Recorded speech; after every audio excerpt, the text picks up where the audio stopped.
up this morning with my mind stayed on Jesus. Woke up this morning with my mind stayed on Jesus. Woke up this morning with my mind stayed on Jesus. Hallelujah, hallelujah, hallelujah.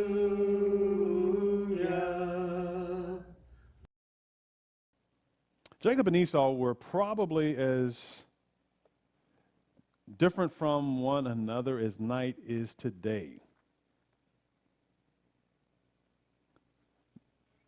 There were some similarities and there were some differences. In fact, these were one of the first set of twins that we read about in the Bible that is spoken of, and the differences became more and more apparent as time would go on. Jacob, of course, was Rebekah's favorite, and it was that Esau was Isaac's favorite. Now, the story really goes back some years before that, in that the marriage had been 19 years. No children had come into the home of the family. Barrenness was not something that people were typically seeing, because you would think in that time that people were fertile, but the reality is that their barrenness has always existed. But we get a lens from the scriptures as it relates to certain couples and their challenges. In this respect, 19 years had gone by and there was no kid that was there. And then God answered their prayers after praying fervently and untiringly for a number of years, and the promise was that there would be a child that would be bestowed. In fact, Rebekah began to feel some struggles that were taking place inside of her womb, really foreshadowing the struggles that would take place between the two boys and between these two nations. Now, she didn't know what was taking place at that time. There are no ultrasounds to go in to be able to look and to figure out, do you have one, multiple, is it a boy, is it a girl? No idea of being able to know that. All she knew was that there were movement that was taking place. And she was told that this movement is based on two nations that are within you. And that the promise ultimately was that the older was going to serve the younger one, which was quite to the contrary. But of course, the day came in which she gave birth, and she gave birth to boys, and one was named Jacob, and the other one was named Esau. They named them that. Esau is debated in terms of the name. Some suggested it may mean hairy, referring to the hair. Some suggested it may refer to the ruddy features of his skin. Regardless, he was named Esau. Jacob was called supplanter because as his brother came out, he grabbed hold of his heel. And so the name that he used was supplanter, which would also be equivalent of being deceiver. In Genesis chapter 25 and verse 27, we read the following, that the boys grew. Esau was a cunning hunter and a man of the field, and Jacob was a plain man, and he liked dwelling in the tents. Or we might paraphrase it by saying that Jacob was a mama's boy, liked to stick on his mother. And Esau was a daddy's boy. One loved to hunt, and one loved to be at home. And there's nothing wrong with that at all. We are different. We're not to be the exact same. There's variety that makes us unique, that makes us special. One liked one thing, one liked the other. And it says, and Isaac loved Esau because he ate of his venison. And it says, but Rebekah loved Jacob.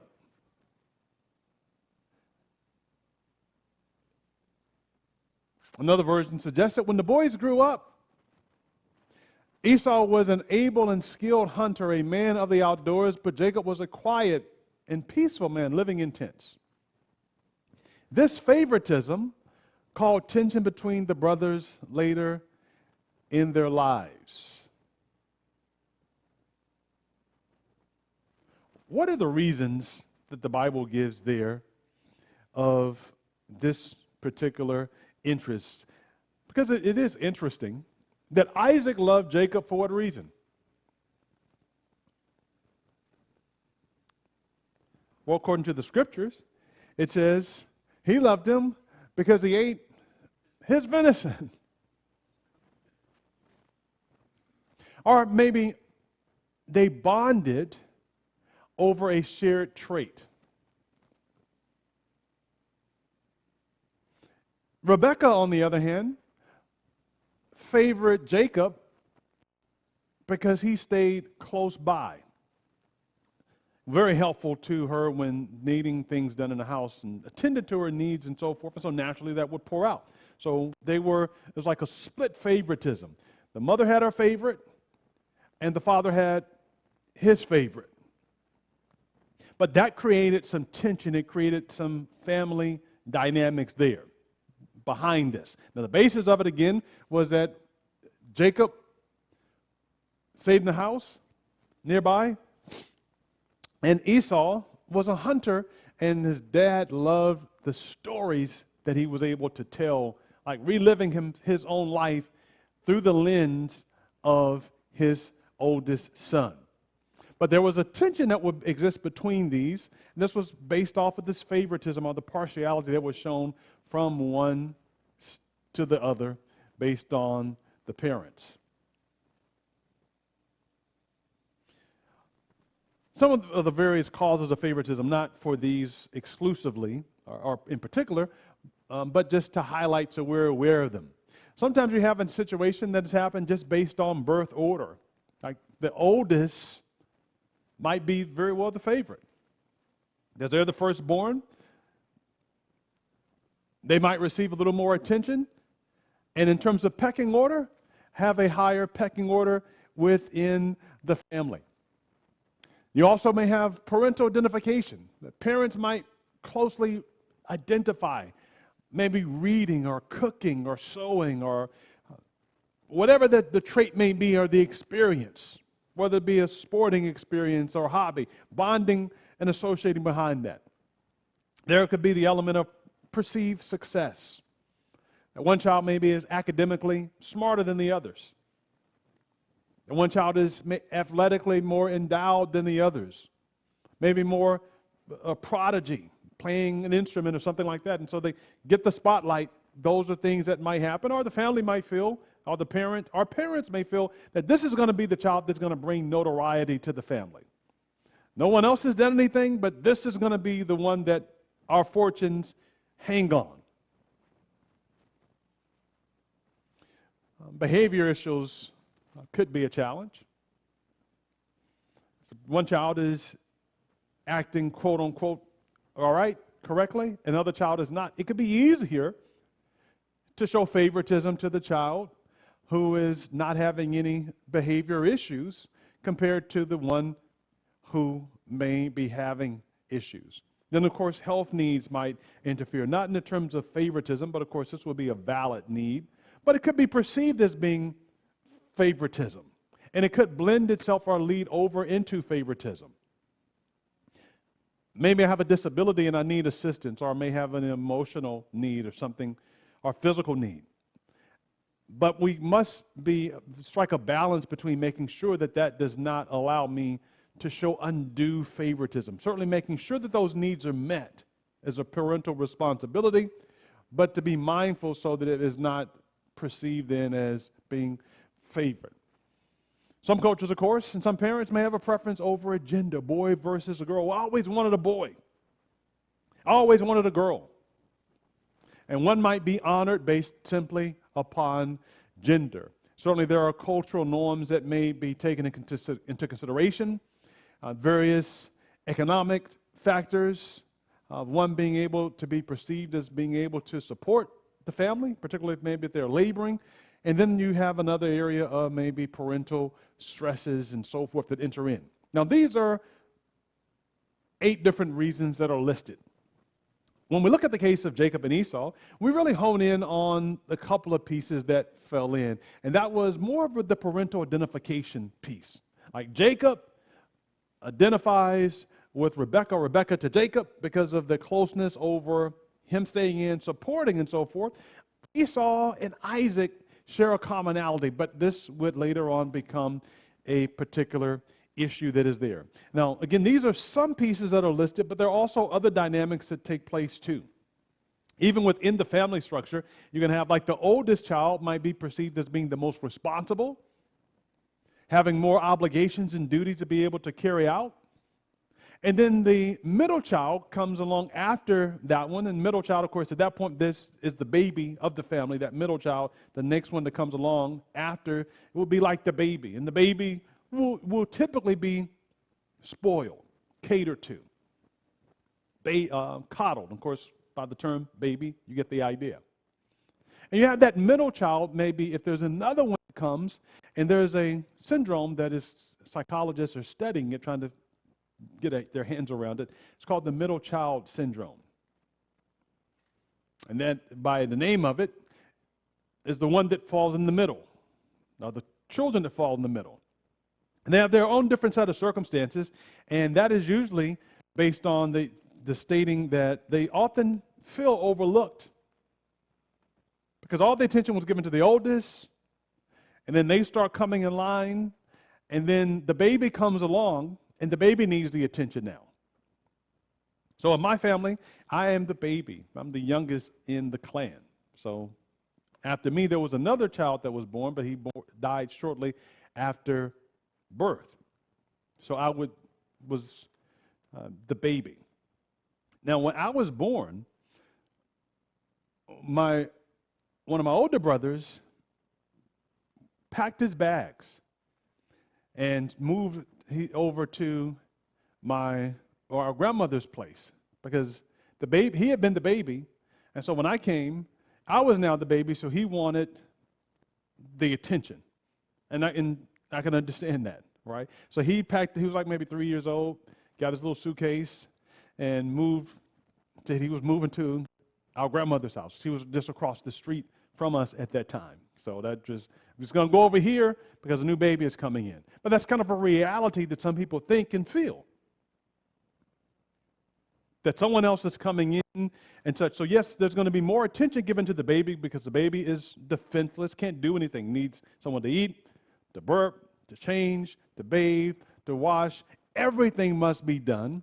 And some of the time and attention that was given to the other children is now diverted to the baby. But of course, that must be for a season. And it needs to be understood that that is for a season and not a permanent thing, because the other children may feel that this is permanent as such. So you have that dynamic taking place, and so I could see it and could relate. Of course, I don't remember it because I could not recall back to that age, but that is what happened.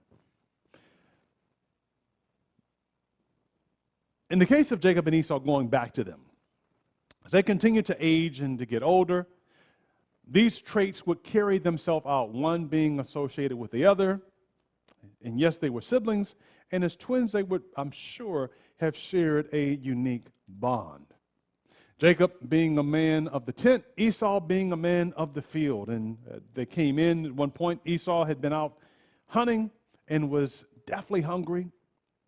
And he wanted to be able to eat something, and he smelled the lentils that his brother was cooking, and he made an agreement that he would sell his birthright for a pot of lentils.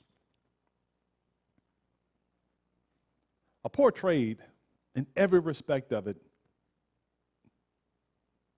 But he was hungry, and he made this determination. Now, keep in mind that the angel had told Rebekah who was to be the child to receive the birthright. Not only did Rebekah know it, but also Isaac was aware of this as well. Now we read in Genesis chapter 27 and verse 4 through 7 that Jacob calls for Esau, and this is what he tells him. He says, "Make me my savory food, such as I love, and bring it to me that I may eat, that my soul may bless you before I die."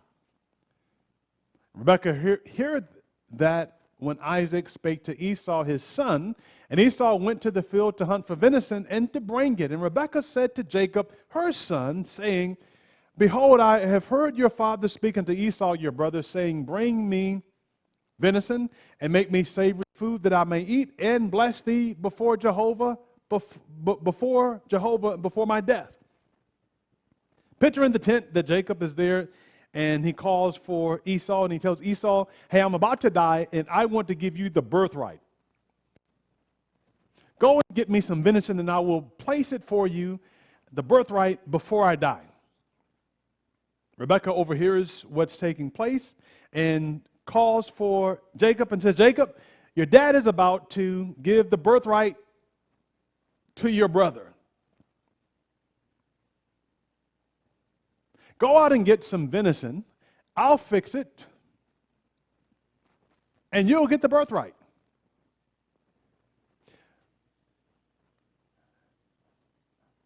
So we find then that after a little remonstrance, but not pushing back too much, that Jacob goes in with the venison, and he also goes in dressed like his brother.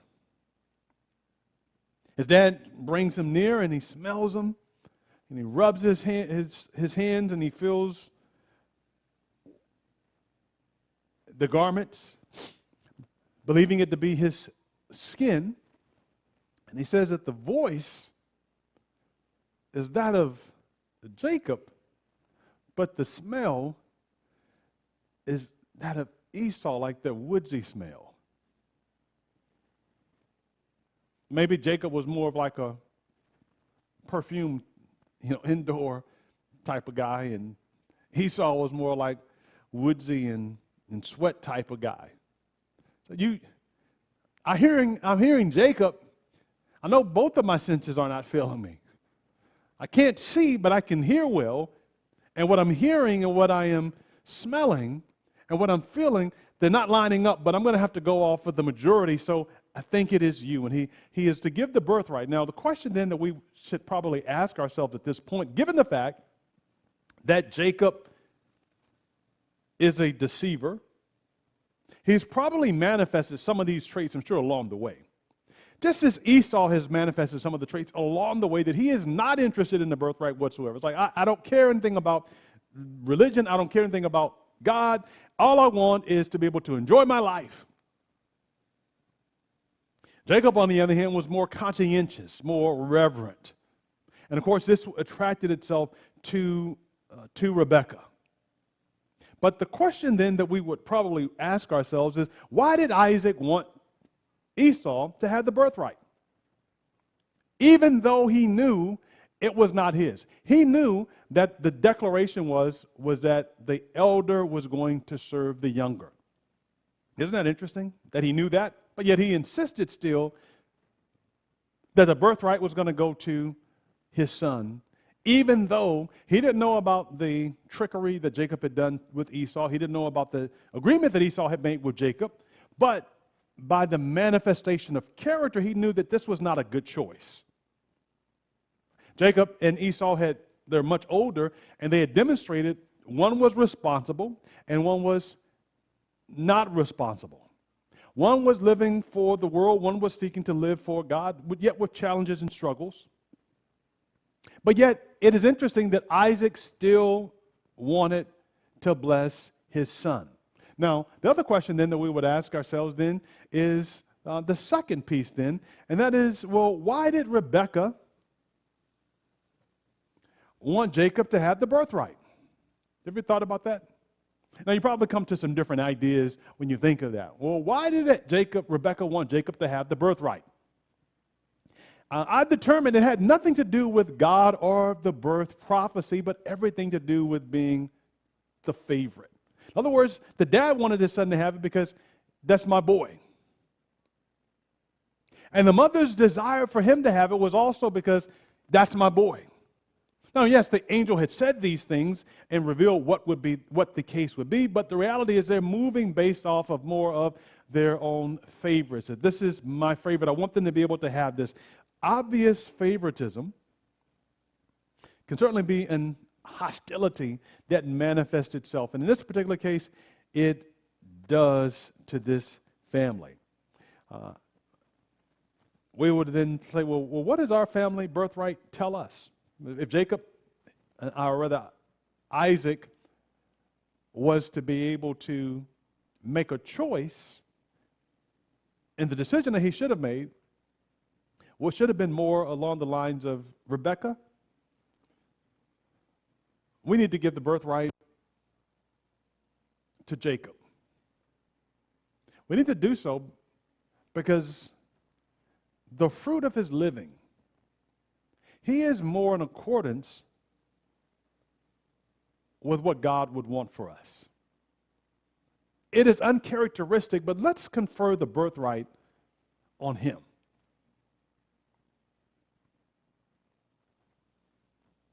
We sometimes make those same choices and those decisions as well. We can allow our eyes to be blinded to the faults, to the flaws, to the defects of our children or family members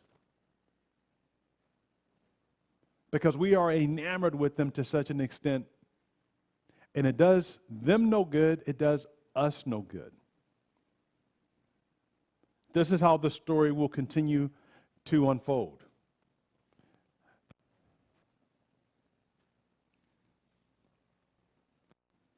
Isaac made known, this is from the book Patriarchs and Prophets, page 178. It says, Isaac made known to his sons these privileges and conditions and plainly stated that Esau, as the eldest, was the one entitled to the birthright.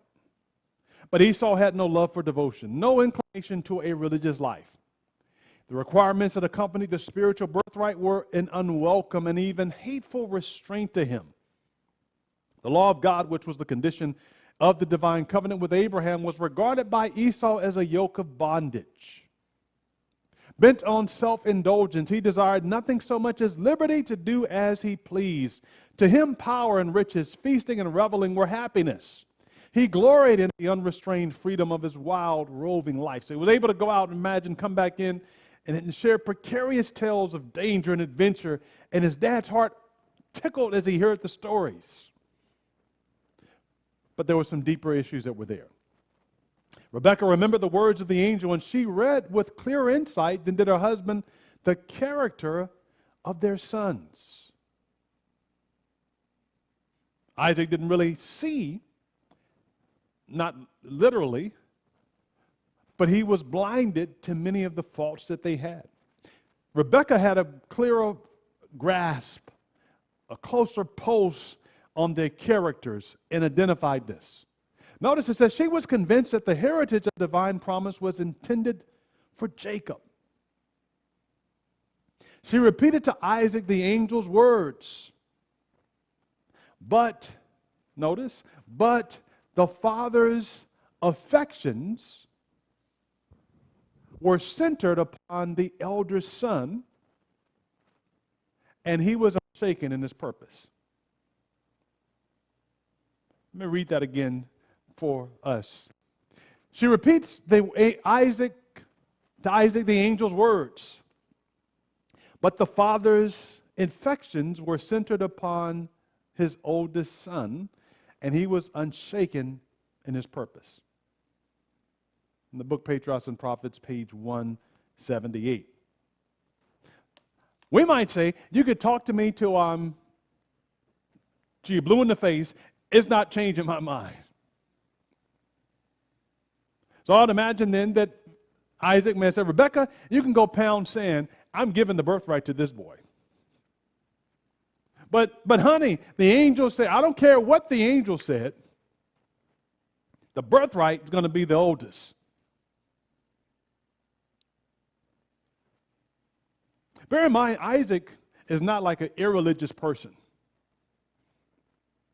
It's not like he is ungodly. It's not as though he is not compassionate or void of understanding or sympathy or any of those things. That is not the case whatsoever. So please understand that Isaac is a really good person. But the challenge that we find, though, is that Isaac is blinded by what? By favoritism. He will not see the reality for what it is. Like, no, that's not my boy. There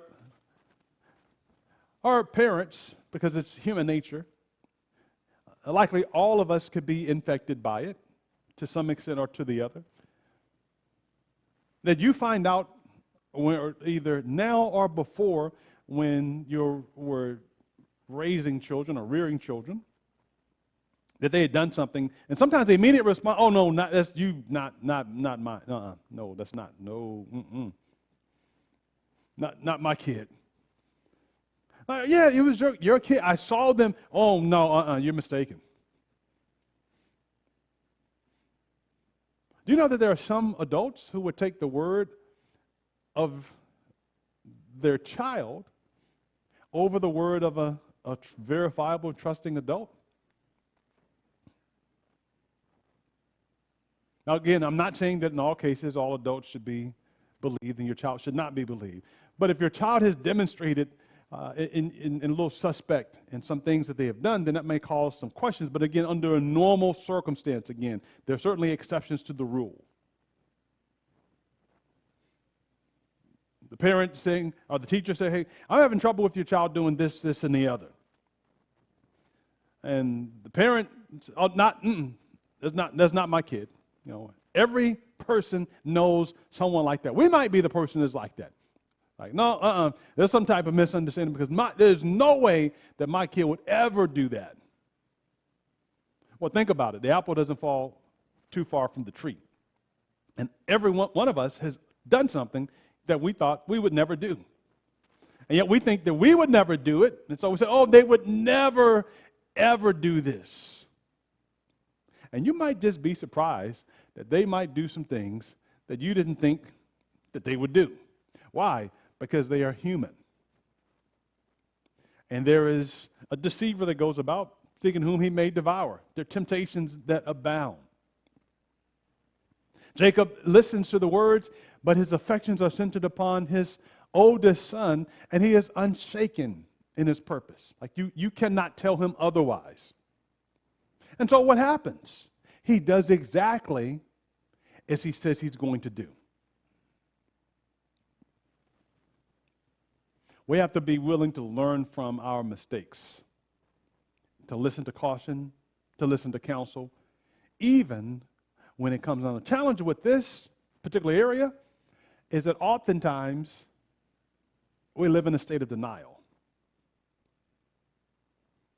Like how can you tell me that? Isaac wasn't having it, but the record spoke for itself.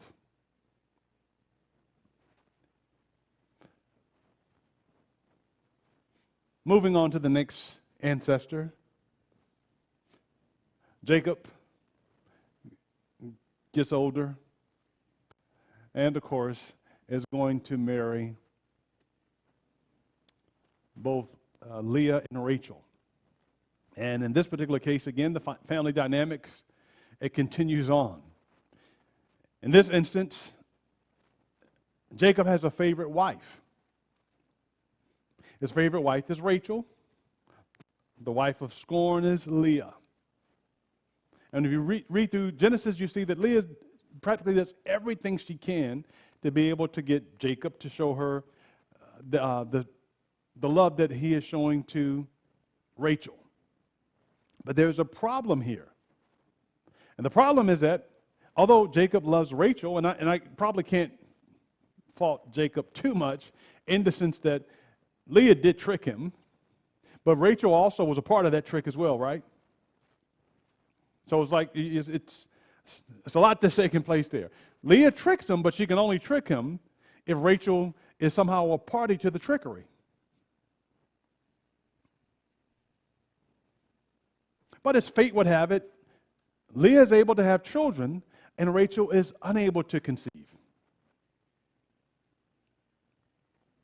Natural thinking would be that this would cause Jacob to love Leah more because Leah is the one who is able to bear children for him. But the reality is that Rachel is unable to bear children for him.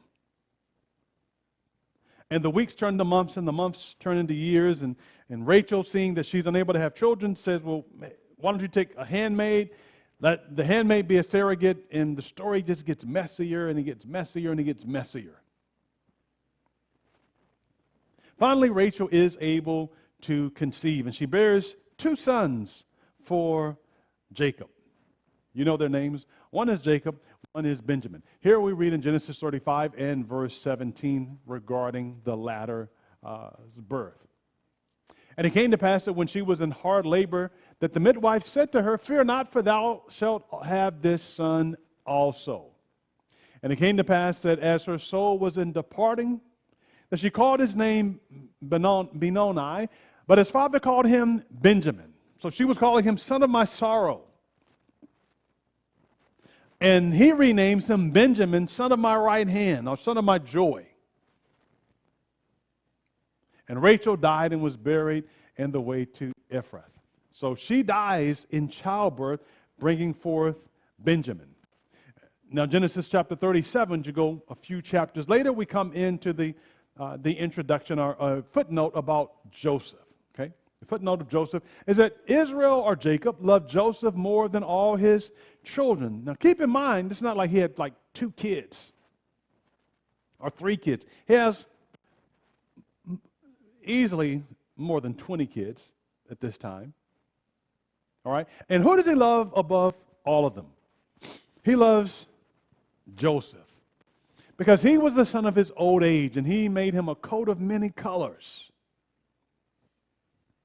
So he loves Joseph more than others. He treats Joseph differently than he treats the others.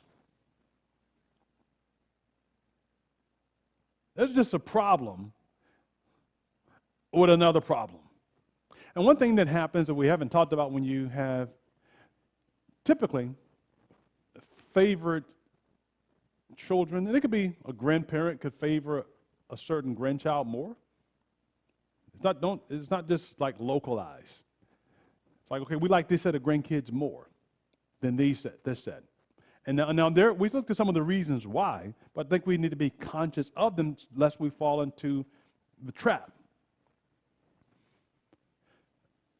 He loved this Joseph more than his children, all of his children, because he was the son of his old age, and he made him a coat of many colors. And what was the response? How does it play out? And when his brethren saw that their father loved him more than all his brothers, what was the reaction?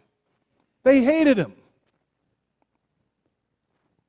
Is that like a wrong reaction? Natural reaction. You're treating Joseph like he's the cat's meow. Us, you don't care anything about. So they hated Joseph. And they couldn't talk peaceably with him. So notice the dynamics here. They hated him, and they were unable to converse with him. Unable to dialogue with him. Now, again, these are these biblical dynamics, but you think of whatever childhood personal dynamics or growing up personal dynamics or modern day personal dynamics, and we can start making applications to ourselves. What was the result of Jacob's partiality? Was it a good thing? No, it wasn't. It caused a strain in the relationship between Joseph and his brothers. And it also changed the relationship between Joseph and his father. Every time favoritism is manifested, it always creates tension. The person who is favored is put in a very difficult situation. Because now they're being treated differently or better than the siblings. So that puts that relationship differently. My wife and I had a rule, well, actually still do, and it was somewhat misunderstood, but we said essentially that if you buy something for one of our kids, you're going to have to buy it for the other kid. Now, I'm not telling you how to spend your money, but I'm saying if you want to give, you're not going to give $5 to one and $2 to the other person. You give 0 and 0, that's fine. But we're not going to play, oh, I like you more than your sister. I like you more than for whatever reason, because sometimes we can come up to those, and people can be fickle. Sometimes people can like people, and sometimes they can dislike people because they remind you of people. Some parents, like the dad may have left and like, I don't like you because you look like your father. When I see you, it reminds me of him, and he just makes my blood boil. I don't, ooh. Now, the child can't change the way they look, right? So that can be an issue that comes up. And conversely, it could be an issue that maybe I, quote, like you more because you remind me of my father, or you remind me of this particular person. Now, Joseph has an issue there. What is the issue? His brothers don't like him. Now, Joseph probably was like me as a baby. His older brothers, they would get into some mischief. They were like kind of mischievous. And when you were the youngest, that was also like a code, and you were like a tattletale. Like everything they did, you were going to tell it. And why were you telling it? Because you were so attuned to your parents and you loved them? Or was it really because in telling what they did wrong, it highlights what you did that was good? Now, if they're doing something that was precariously dangerous, that's one thing. But usually it was just, you won't believe what they do. I'm going to tell. You know how all those things go. And all the sibling was like, you tell, I'm going to beat you up. So you thought Joseph was just in the Bible. Oh, no. They didn't throw you in a pit, but they're like, hey, I'm going to beat you up for that. You're going to get it. You got me in trouble. This is what's going to happen. When mama and daddy not around, this is what's about to go down. So this particular dynamic, it plays itself out. So they could not speak to him because of this. And Joseph received this coat of many colors, and he's kind of walking around like he is like everything and then some. Could you imagine the situation where your dad is super clear, this is the child I love. Everybody else, you go figure it out. But he loves Joseph. And he also has a strong love for Benjamin. Everybody else is pretty much irrelevant. Joseph is given a coat of many colors. So he's elevated above his brothers. To make matters worse, he receives dreams and visions. And these dreams talk about our sheaves are out binding, and all of yours fall down and worship me. Not only are your sheaves doing that, but the sun and the moon and the stars, they also fall down and they worship me. So not only do you have all the brothers doing it, but it's like, you have mom and dad also doing it as well? We know how the story unfolds. Jacob is told that Joseph is attacked by wild animals, but in reality, he was sold to the Ishmaelites and went into bondage. And later on, because of the famine, they send their family members down. Jacob sends his sons there to be able to get sustenance for them. And while it is there, the sons ultimately find out that they can get help.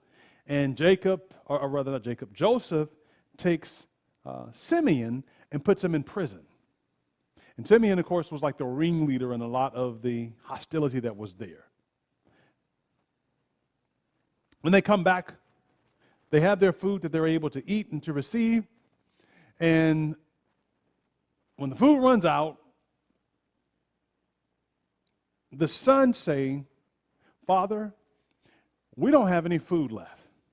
We need to go to Egypt and to bring some back, lest you and everyone dies. Now, please notice, and Simeon is in prison, by the way, because Joseph has taken Simeon and put him into prison. He's testing them to see, have they changed? So while Simeon is in prison, rotting away in Egypt, because dad doesn't know what's happening, this is what the dialogue is in 42 of Genesis, verse 38. He says, my son isn't going with you. This was the agreement. The man in Egypt said, don't even bother coming back if you don't bring back Benjamin. And he's like, why'd you even tell him I had another son? Couldn't you keep your mouth shut for once? You tell him every single thing. Now he wants to see, is there a son? Why did you have to open your mouth and reveal this? This is what Jacob says. He says, my son will not go down with you, for his brother is dead and he is left alone. Okay?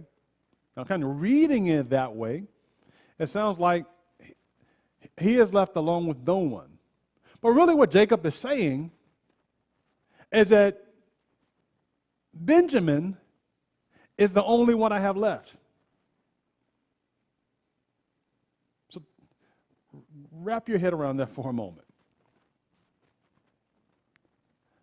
One of your sons is in prison in a faraway land. They don't know the relationship of who Joseph really is. They just know this man has taken our brother, cast him into prison. We don't know the outcome of what's going to take place. And yet, when we tell our dad, his response is this: I don't really care about Simeon too much. I just care about Benjamin. Simeon can figure it out. Benjamin, I'm concerned about him. He says, if mischief befall him by the way in which you go, then you will bring down my hairs with sorrow to the grave. Please note that we don't have any insight into what he thought about Simeon being there. It's not like let's figure out a way to be able to go down and to get your brother back. His response is that if Benjamin is dead, you're going to bring down my gray hairs with sorrow to the grave.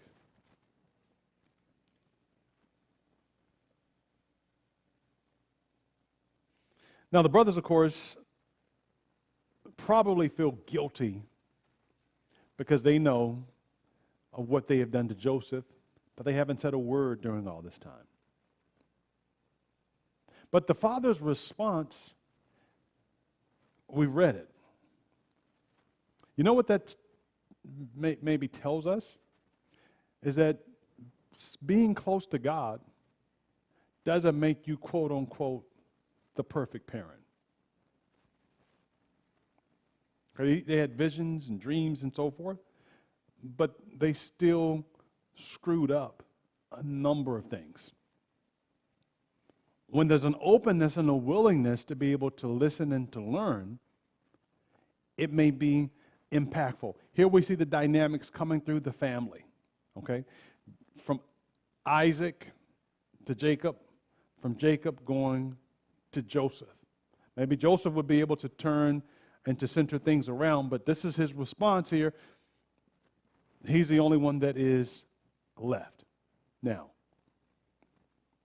how will both of those issues resolve? In the case of Esau and Jacob, Genesis 33 and verse 4, that Esau ran to meet him and embraced him and fell on his neck and kissed him, and they wept. This is after a number of years have transpired. Genesis chapter 45 and verse 4, Joseph said to his brethren, come near to me, and I pray you. And they came near, and he said, I am Joseph, your brother, whom ye have sold into Egypt. Moreover, he kissed all of his brethren and wept upon them, and after that his brethren talked with him. What's happened? Well, what's happened in the cases of both of these is that time has allowed them to be able to mature. They've also had some experiences with God that has helped to round them out. In the case of Joseph, it is particularly interesting that in the previous verse that we looked at, it said that his brethren didn't talk to him. They talked harshly with him. Now, after some growing again on both parts, so don't think it was just the brothers needed to grow and he didn't, because I would certainly be assured that Joseph had some complex. But just because you're someone's favorite doesn't mean you're everybody's favorite. Was when he went down to Egypt, he was just a prisoner like everybody else. You may have been honored and exalted in your daddy's house, but you're going to have to do this work that's over here. So it got maybe like a dose, a good taste of what reality was.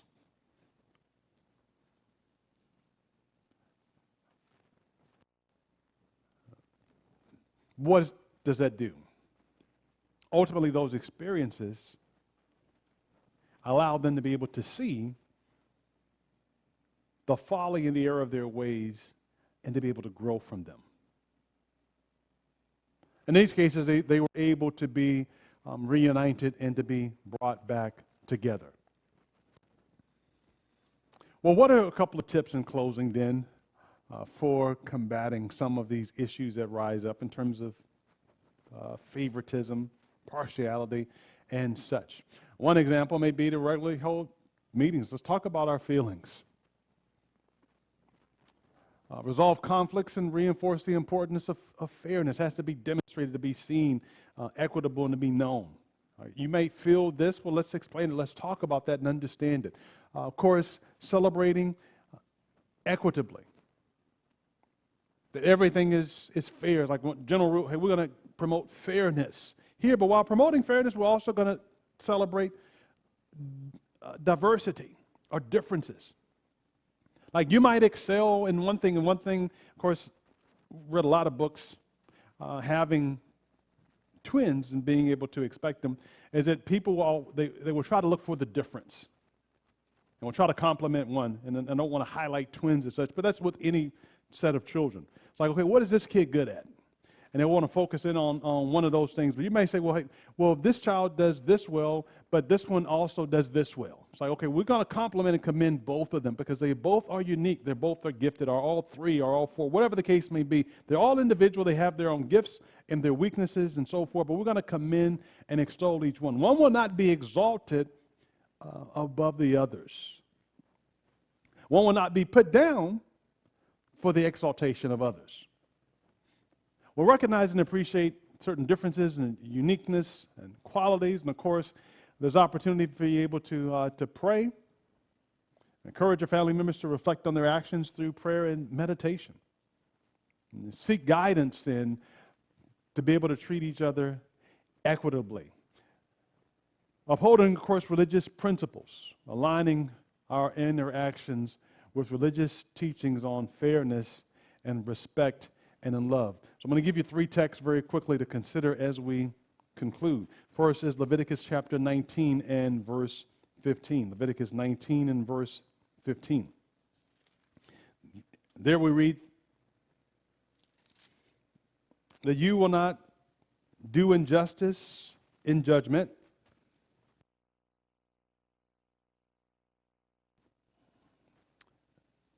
Thou shalt not be partial to the poor, nor honor the person of the mighty. You're to be impartial. Treat them the same, whether they were poor or whether they have a lot. Treat them the same. Then we read over in the book of James, chapter 2 and verse 4. James chapter 2 and verse 4.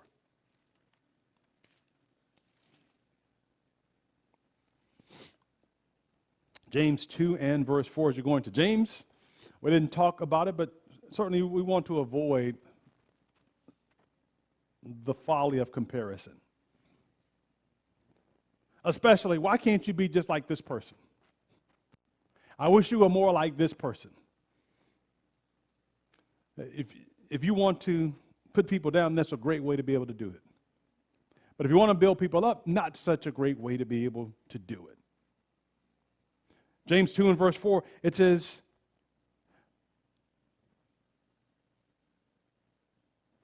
have you not shown partiality among yourselves and become judges with evil thoughts? By doing what? By saying to one that walks into a room, that has on a ring and gay apparel or nice clothing, say, hey, you sit here, and the other person come in the room and they are not dressed as nicely, and say, well, you sit over here. Because God is not a God of partiality. Nor does he want his followers to be partial based off of these things. The other text, Romans chapter 2 and verse 11. Romans 2 and verse 11. Romans 2 and verse 11. There is no partiality with God.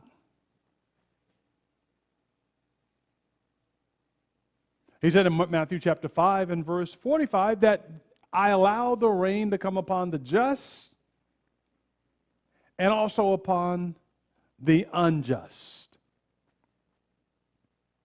So that God is impartial, that he is showing forth his love, his blessings, his bounties to all, both the good and the bad, and not honoring one, as it were, above the other. Why? Well, look at the dynamics that play out in the physical world in just some of those families. But if God were to do that all throughout the entire world, it would be unlike his character. So as parents and as human beings, our goal, our duty, our desire is to try to seek to emulate him more and more.